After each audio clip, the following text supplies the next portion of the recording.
Je m'appelle Vladimir Simic, je suis photographe depuis maintenant 8 ans. Je travaille essentiellement avec des grands comptes, la Station F, EuropaCorp, l'agence Kappa Pictures. Je fais partie du studio Hans Luca aussi.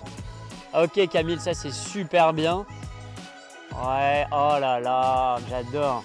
J'ai trouvé dans la photographie un nouveau médium artistique qui me permet de m'exprimer pleinement après avoir peint et sculpté un petit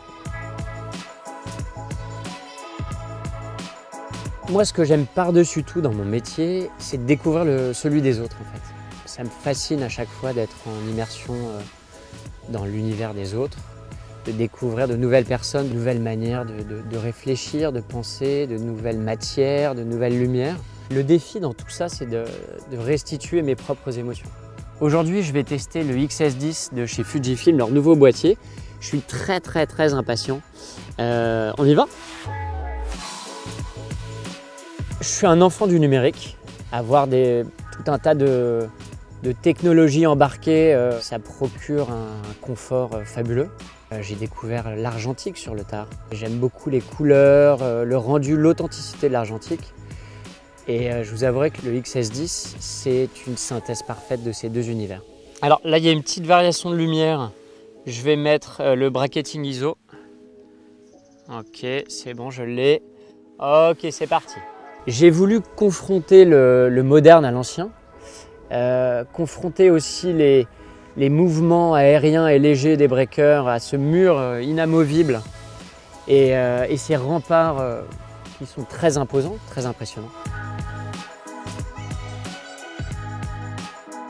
J'ai choisi de shooter au 1/640e pour vraiment figer les mouvements des danseurs parce qu'ils vont très vite et ça m'a permis de ne pas excéder les 5.6 en ouverture de diaph pour vraiment isoler les danseurs de l'arrière-plan et avoir une belle profondeur de champ. J'ai utilisé la détection des yeux et du visage.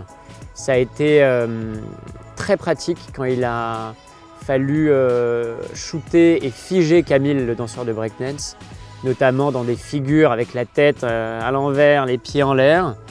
Là, je n'ai rien eu à faire, j'ai laissé le boîtier gérer et ça s'est très bien passé. Chose qui m'était difficile de faire, voire impossible, du temps où j'utilisais mon réflexe.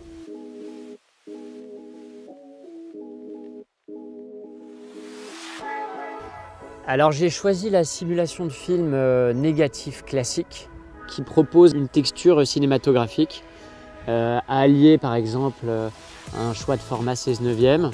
C'est tout de suite...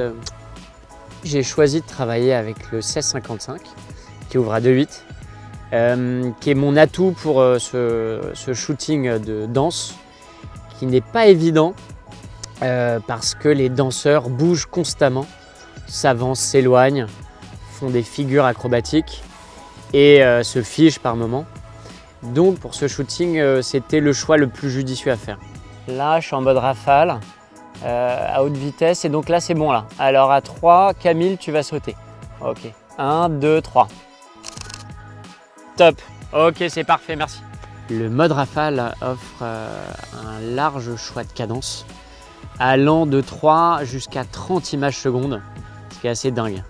Donc j'ai fait plein de réglages en amont qui m'ont permis de personnaliser mes JPEG.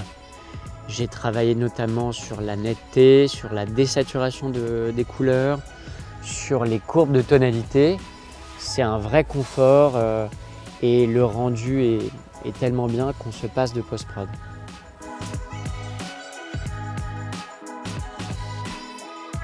Dans un contexte de reportage, par exemple, c'est vraiment un allié de taille, le XS10.